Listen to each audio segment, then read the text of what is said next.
আমি কোন দিশে গতি কৰিছোঁ?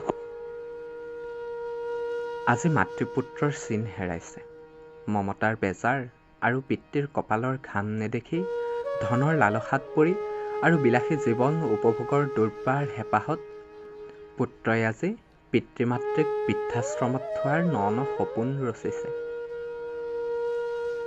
সমাজখনতো হিংসা বিদ্বেষ বৃদ্ধি পাইছে।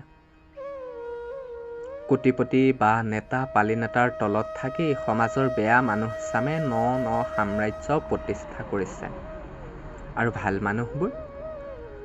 মানুহবোৰৰ সংখ্যা যেন সমাজত নিম্নগামী হ'ব ধৰিছে। আমি আজি কোন দিশে গতি কৰিছোঁ? বেয়াবোৰে পলায়ন নকৰি সমাজৰ পৰা ভালবোৰ আজি পলাই ফুৰিছোঁ। সমাজত বেয়াবোৰে উচ্চ আসন পাইছে আৰু ভালবোৰ হৈ ৰৈছে একোটা চুকৰ ভেকুলী। দেশৰ পৰা বিদেশী শত্ৰু আজি জোৰ সমদলেৰে খেদিছোঁ, কিন্তু ঘৰুৱা শত্ৰুবোৰ ঘৰতে থাকি দেশখন, সমাজখন আৰু ঘৰখন নিঃশেষ কৰি পেলাইছে। আমি আজি কোন দিশে গতি কৰিছোঁ?